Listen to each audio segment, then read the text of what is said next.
Welcome to Monologues by Hassie, where I'm going to be dropping unsolicited brain dumps from the depths of my grey matter. I'll talk about life, money, society, and self-development, plus whatever else lies up there, whilst hopefully not getting cancelled in the process.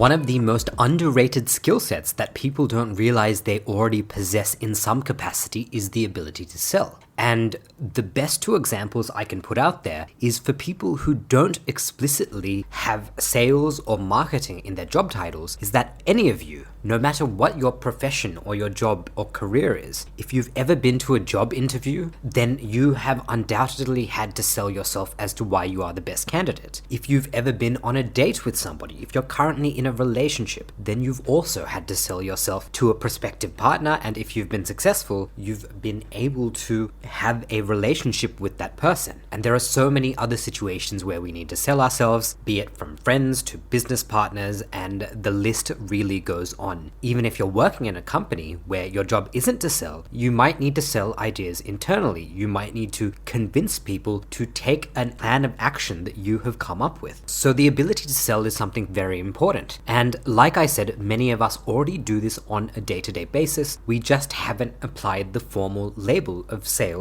or marketing to what it is we do when we're trying to convince people, when we're trying to persuade people. And one thing that I have realized is with my own skill set, I personally wanted to become a better seller and a better marketer. I realized this all the way back in 2023, when I was working as a software engineer. I realized that the people in the company who probably got the most respect were the ones who were able to go out there and land deals. And engineers were unfortunately, and I don't hold this to be actually true in many cases, engineers were viewed as cost centers, and people complained about how much engineers were paid. But no one would have this complaint about a salesperson who was bringing revenue into the company. So for me, it was one of those eye-opening moments where I realized you already sell in these informal situations, like when I have to go to a job interview or when I'm going on a date, but I would love the ability to sell a product or service in the conventional sense of the word. I would love to sell something that delivers value to somebody where they pay me for that value. And so all the way back in early 2023, while I was a software engineer, I took annual leave to go and underdo sales training because that's how important I thought it was. And I remember I might have been one of the only few people in that entire course who was not somebody involved in the sales or marketing cycle. And I found it really insightful to go talk to people who did this for their job, people whose jobs it was to either sell a product, sell a service, or to get partnerships, and to see how they were interacting with the course material. And it was eye-opening for me in that I was able to use those skills later on within my own job to either convince people to make business cases, but also I had the opportunity to train our sales and marketing teams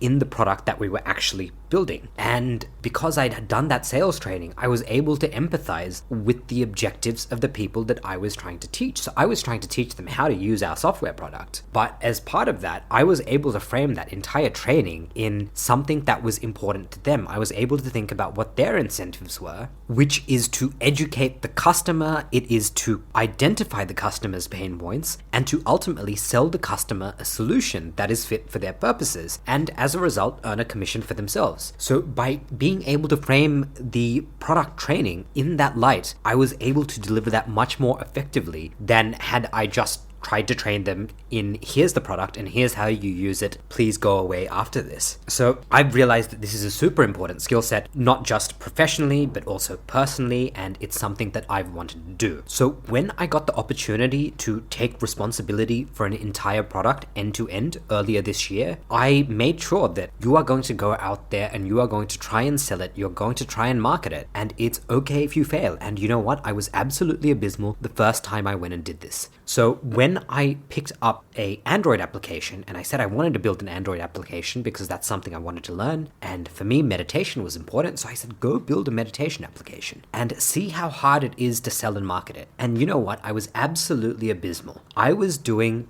sales and marketing completely wrong. the biggest mistake that I made when I was trying to convince 20 users to download my application to test them the first time I was doing it was I was not appealing to their self-interest. What I rather did was I came out saying, here's my product, here's the benefits, here's why I think it's great, but I would like you to help me because I would like to get my application into Google's Play Store. So you can already see what was wrong in the last 2 to 3 sentences that just came out of my mouth. I was basically talking about what the benefits were for me. I was relying on other people's empathy to help me on my goal rather than appealing to their self-interest and the benefits that using that meditation application would have had for them. And after going through that, because I remember as soon as I developed my application and I got approval from Google saying, you can go ahead and test this, I absolutely rushed the marketing. I got it out there. I'm happy I did, because I was able to learn from that. But what I did was ultimately abysmal. I went about the wrong approach and I underestimated how hard and how much effort I should have put into getting 20 users for my application. But that's the whole purpose of doing something badly the first time you do it. It's so you can learn.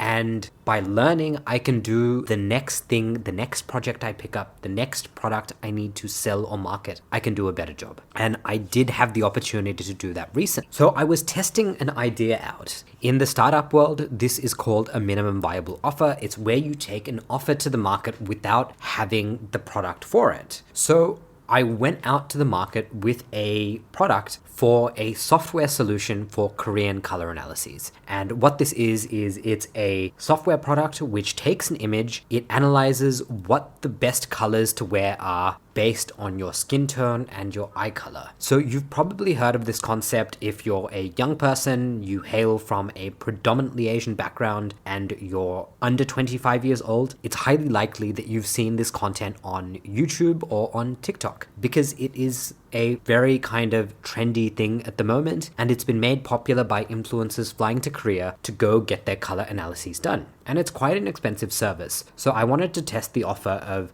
is it possible to have a product which is significantly lower priced, but a software product, not an in-person one? Would people be interested in buying this? And there are already other products out there on the market which are similar that people have complained about. But my goal, part of running that minimum viable offer, is that me personally, I wanted to learn as much as possible. So I basically came up with this marketing scheme that involved me standing in Sydney CBD on George Street, wearing a green Squid Games costume, handing out hot pink flyers, trying to tap into the trend of Korean color analyses. And I stood in the street for 3 days for at least 8 hours every day on a Wednesday, a Thursday, and a Friday. And I learned so much from doing this. Now, as I've already told you, I've dabbled in some sales training. I've read some books from Alex Hormozy on like $100 million leads and $100 million offers, which were really good. But when I looked at all the marketing and sales attempts that I made previously in the year, like for my meditation application, initially when I did my first releases of materials, all those principles absolutely fell out of my head. But by doing that, I was able to learn so many lessons. So for this particular minimum viable offer, a software beauty product, I wanted to be out on the street. Now, I had a few assumptions about what I was going to encounter. In my head, I knew that, okay, based on the trend, the target demographic for this product is going to be young women. And it's highly likely that those women are going to be Asian. So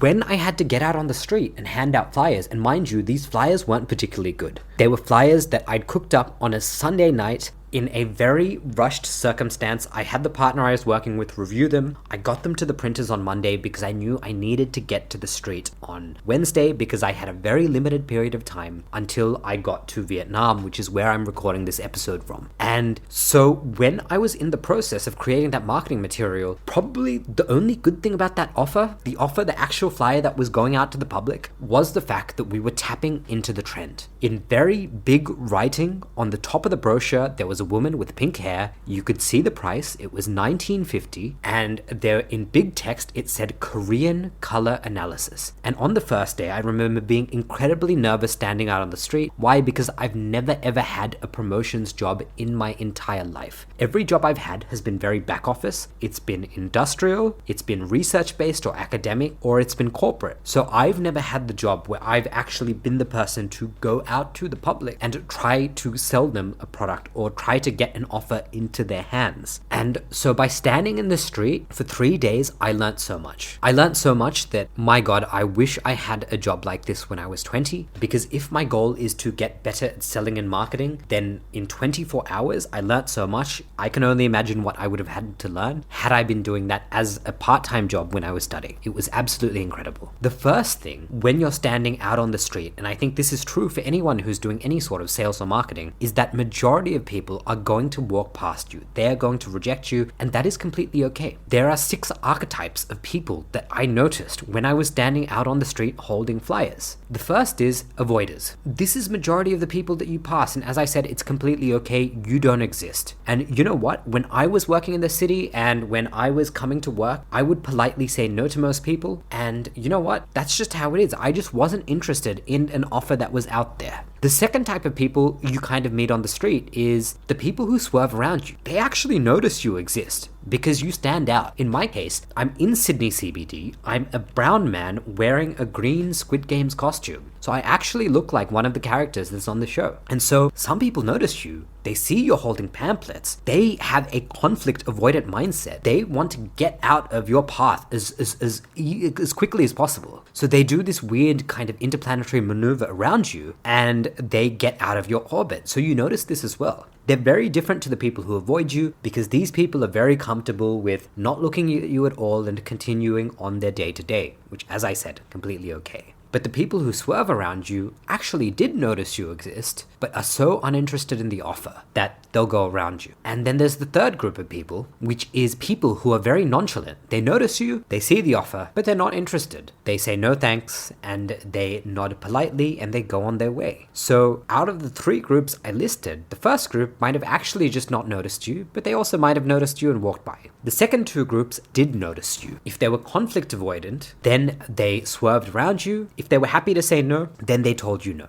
The fourth group of people that I noticed when I was on the streets were what I call the seekers. As I said, this pamphlet had in very big writing, Korean color analysis, and it had a woman with bright pink hair. So I knew my target market was generally going to be women, and I had an idea that it might be between 18 and 35, but it turned out to be slightly younger. It was 18 to 25. And these people, as soon as they either saw the pamphlet and they saw me, or they heard me say color analysis on the street, they would come and get one. Because these people are already aware of the trend, and in terms of the marketing material that I created that I said wasn't really great, it was a rush job, it was very generic, there was very little product differentiation for the offer on the backside. Despite being a very generic offer, these people were people who were already aware of the trend, so they came and got a flyer. The fifth group, the fifth archetype I saw on the street was people who were curious. Now, clearly I intrigued them because I'm in costume. They might have heard me call color analysis, but they didn't actually know what the product was. So with this group of people, I actually had to educate them on what the product was and what I was doing. So I had to say, hey, I'm a software engineer. I'm working on this product. It helps you find the colors which are most appropriate for you. And I think this was very interesting. One thing I noticed is if I left out the part about being the software engineer working for this, people were actually less likely to take my pamphlet. People actually appreciated honesty, and they liked the fact that, hey, one of the software devs for this is actually out on the street trying to sell their product. I was no longer just somebody who was doing a marketing or promotions job. I was somebody who was passionate about the offer they were trying to get out there. And I was very honest with them. I said, hey, this is just a minimum viable offer. We're trying to validate demand. If we get enough demand, we will go ahead and build this. If not, we're going to refund your money. But you can go here to secure your spot. So with the people who were curious, you did have to educate them on what the product was. But I noticed they also really responded well to honesty. And I think that's such an important part of sales, because when I've ever been engaged in somebody and I felt that they've been dishonest dishonest or they're trying to lie to me, I have always been turned away from that. And so applying that same principle to other people, I think people really appreciate integrity. And there's many people out there kind of trying to make money, trying to spin products, and they try to make all these claims which might not be true. And people can smell out when you are being dishonest and when you lack integrity. So I realized, even though the pamphlets and everything didn't actually state that, hey, I'm one of the developers, and unfortunately that would have been great if it did, because in hindsight, that's one of the things I learned. People appreciated that honesty. They appreciated it when I acted with integrity. I told them the actual status of the project, what we were doing, and I de-risked it for them. And then the sixth group, the sixth archetype I saw on the street were really interesting. These people were arguably my favorite type of people that I handed flyers out to over those 3 days. They initially looked like the people who either avoided you, who swerved around you, or were just nonchalant and honest and didn't want the offer. But one thing would happen is that they would walk 10 to 20 meters away from me and then they would come back. And these people were what I call background processors. And background processors are people who are aware of the trend. And this is, I think, where marketing becomes really important. But they were so busy going about their day to day, they didn't realize there was potentially an offer they were interested in. So when the people who were background processors walked past me, there was a part of their subconscious which either heard the word color analysis, may have glimpsed at the flyer, may have heard me say the words color analysis and reach out to them and ask them, and it didn't actually click in their brain that they would be interested in this product until they walked a good 10 to 20 meters away. So those were the 6 archetypes of people I noticed on the street. First was the people who avoid you.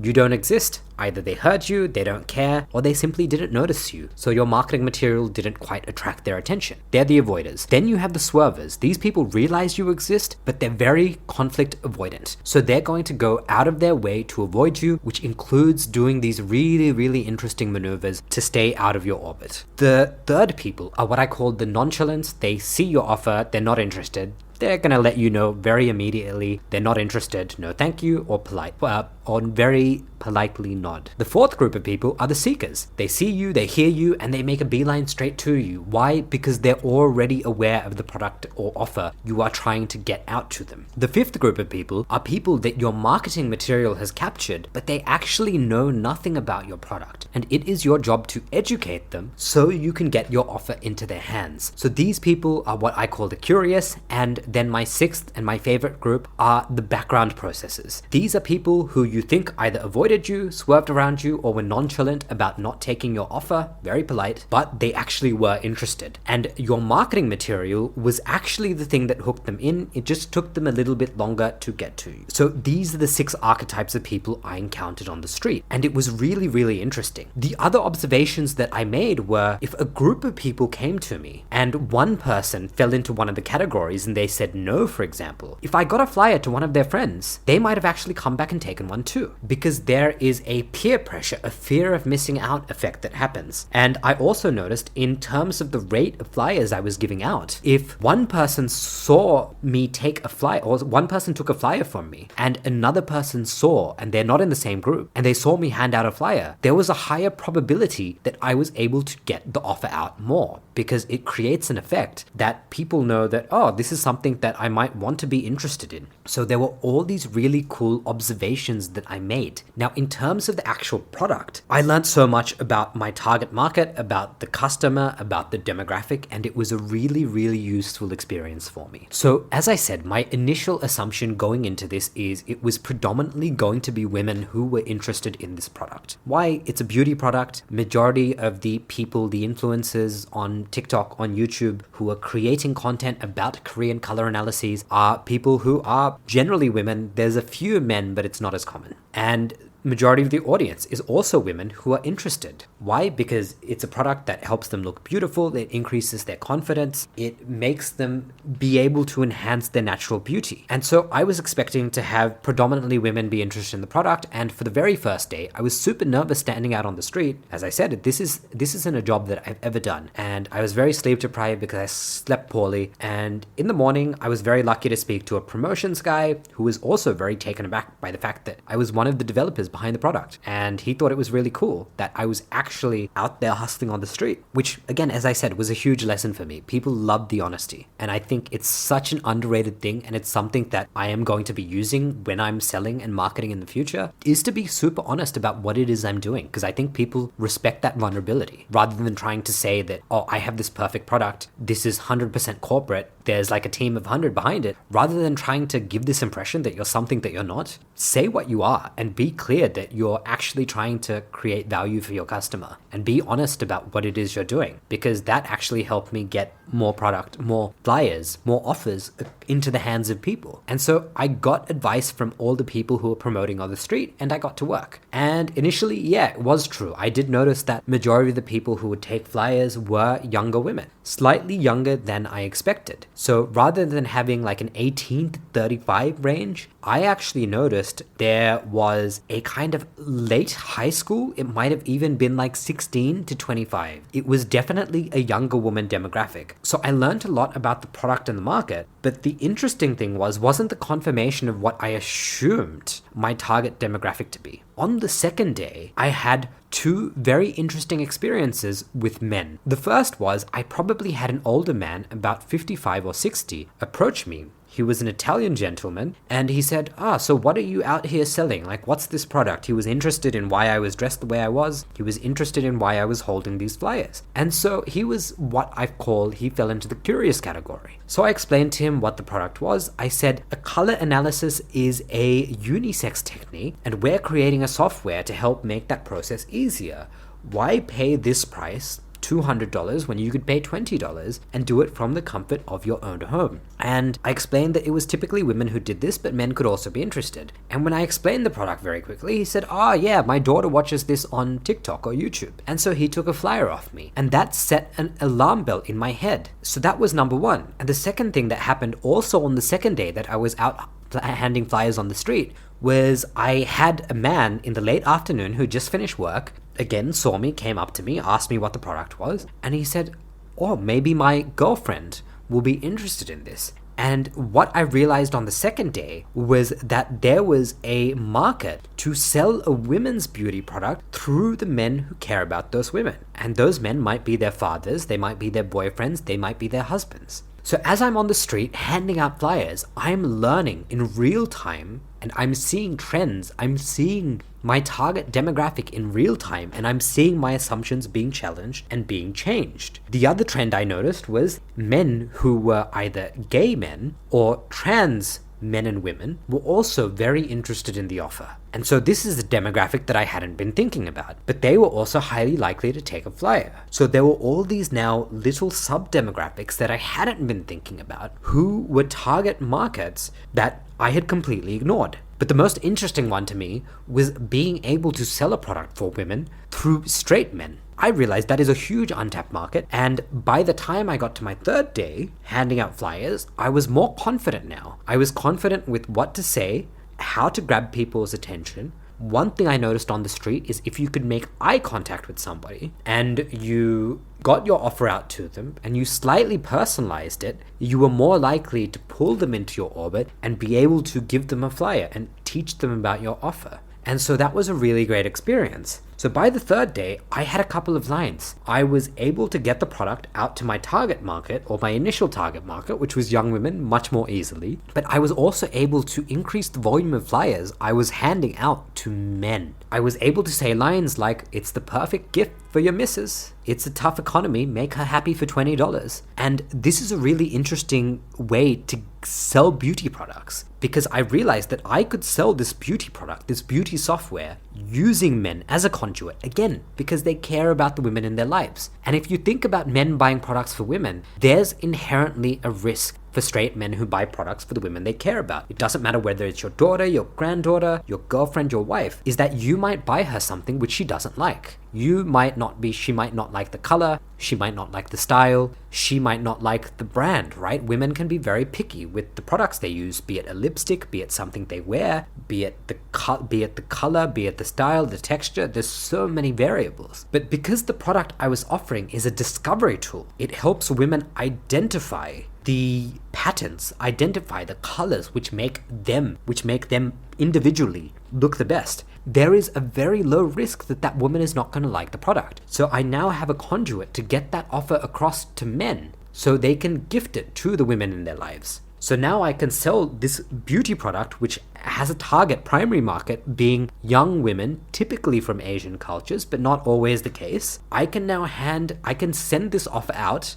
to a secondary market to men who will buy it for those women as well. And so that is a very, very interesting observation that I picked up, and I was able to use that to increase the volume of flyers I was putting into the hands of men. And on the second day, I had the most incredible experience. I was actually able to get one woman to pre-order right in front of my eyes. And this wasn't somebody that I knew. This was a complete stranger, simply because I put myself in a very vulnerable position, standing out in the sun for at that point, over 20 hours. I was on my very last shift, handing out flyers, collecting market information, trying to educate people about the product. I was actually able to get a pre-order live. And I had this very delightful young woman ask me about the product, spoke to me for about 2 to 3 minutes, pulled out her credit card, and bought the product live. She bought the product in front of me. And, I explained to her what I was doing, that I was a software engineer. I was running a minimum viable offer. I said,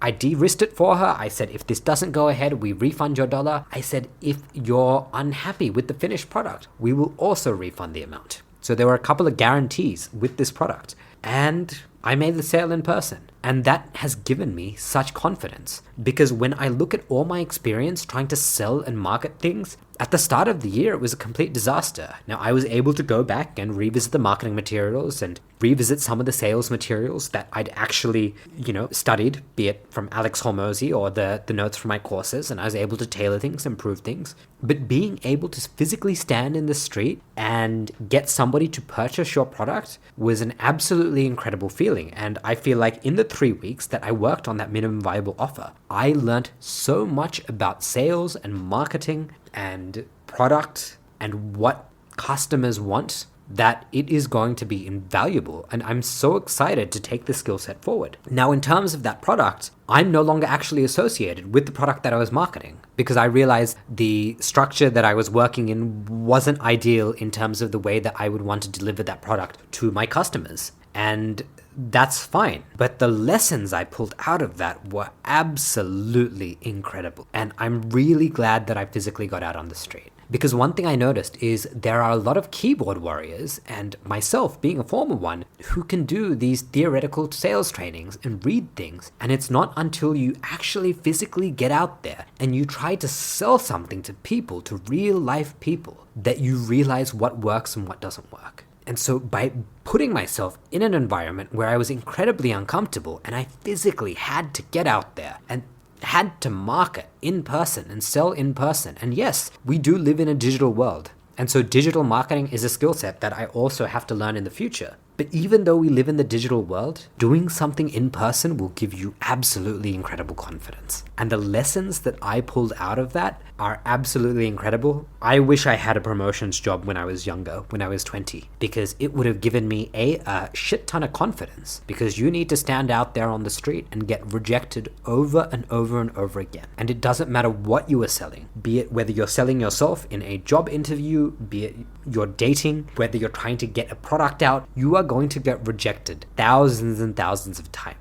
In fact, the more you get rejected, the better, because the more you get rejected, it actually means that your offer is being seen by the market. And every time you get rejected, you want to come back and improve these things. You want to improve your offer, improve your marketing materials. And this is something that I was doing every step of the way, up until I decided that the way that I structured that particular entity wasn't something that I was interested in. I still love the idea. I love the idea of building software for a career in color analyses, and I think I will do it down the track. And I'm really happy that I physically got out there and was able to speak to women. I was able to speak to men. I was able to understand people's concerns. I was able to learn in person about what was wrong with my marketing materials, that I can take these lessons and take this to the next product I do, or when I decide if I'm going to build this color analysis tool, the new entity that I create can incorporate all of these learnings. And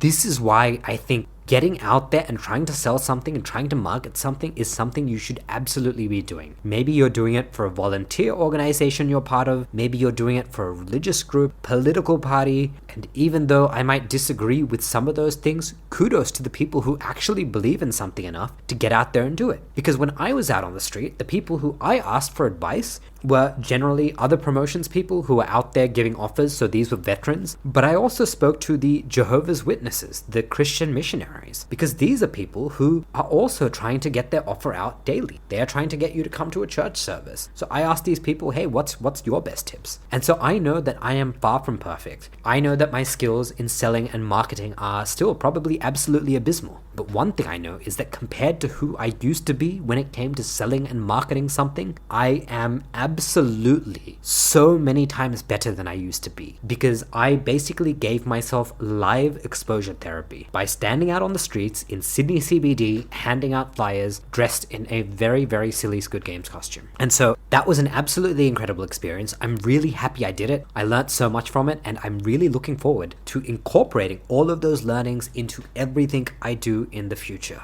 And so to those of you listening to this today, I want you to think about situations in your life where you actually have to do sales and marketing. So sales is more active, it's getting out there, you might be trying to convince somebody, you might be just trying to convince somebody in your workplace. You might be selling to people who are internal clients within your business. You might not have a direct customer facing role, but that doesn't mean you don't have to sell. And then you need to think about marketing. And marketing, I think, is the passive material you put out there. So think about any time you have a public profile out there. If you've got a LinkedIn, an Instagram, a Facebook, it doesn't matter. How are you portraying yourself? How can you make that material better so it's more attractive, so it attracts the positive attention that you want? Because maybe you want more recruiters to reach out to you. So how can you adjust the marketing material? And as I said, some of the core takeaways I took from this is A, it's okay, majority of people are not going to be interested in what you have to offer. But the most important thing I learned was think about what is the incentive for your customer. And that's what I was doing wrong when I started selling and marketing. When I was trying to get my meditation app across, I was all about me, where what I should have been thinking about is what is in it for you. You, my customer, what is your pain point? Why would you want my product? How is this going to make your life better? How is it going to make your life easier? Think about what your customer wants. And then if you combine that with honesty and vulnerability, and this I think is true, because what I found being on the street, people were most impressed when they actually knew I was the software engineer behind that particular tool. So for the people who want to be behind the scenes and think that they can just put ads out there, look, it can be effective. It's definitely been effective. People have done it. But from what I learned in those 3 days, people really appreciated not just the benefits of the product, but the vulnerability and the honesty of the person willing to deliver it to them. And when I was really candid about the fact that, hey, I don't want to rip you off. That's not who I am. I am somebody who acts with high integrity. If I provide a service to you, I want to provide you the highest possible quality for the price that you are paying. I want you to feel like you got so much more value than whatever you paid. And for me, that's not just a marketing line. That's not a marketing gimmick that I put out there. I think that's very true. And I realize that needs to be my ethos in everything I do, be it sales, marketing, or simply just all the work that I produce. It is how can I give you more value than you expect? And that was what enabled me to make my first ever live in-person sale, which absolutely changed a lot of the paradigms that I had in my head. So yeah, my prompt to those of you is think about how you need to sell and market. And what situations in your life do you have to sell and market? And how can you do better at that? When you sell, when you're more active, when you're reaching out, how can you convince somebody? Or how can you identify the pain points of whoever it is you are trying to sell to? So if you're trying to get an idea across at work, don't think about why it's good for you. Think about why it's good for the company. Think about why it's good for the manager who you're trying to reach out to. If you're updating your LinkedIn, think about not what you want, think about what might attract somebody to you. Think about the marketing materials. It is super important. If you're dating, have these exact same thoughts. And I think if people dated more like this and thought about, well, why would I be a good, because when you hear a lot of people dating, they're always saying, this is what I want. Here's my laundry list of attributes. But what are you giving? What's your value proposition? How are you giving people more value than what they might expect? Because that's ultimately what's going to lead you to date the best people. You've actually got to become what it is that you want. So I think that, like, sales and marketing is just an absolutely ridiculously important skill set, especially for those of you who think that you don't need to sell and market, because I assure you, you have had to do it already in many circumstances, so you might as well get good at it. So with this, I leave this episode here. I hope all of you gained some insights from my own experiences struggling to sell and market things, and from the journey I've had. I know it's only going to go uphill from here. Of course, there will be dips. There will be more hard lessons I will learn, but the fact that I've already been able to do this by putting myself out on the street, by trying to sell, has been incredible. So to all of you listening to this, I wish you great success on all your endeavors.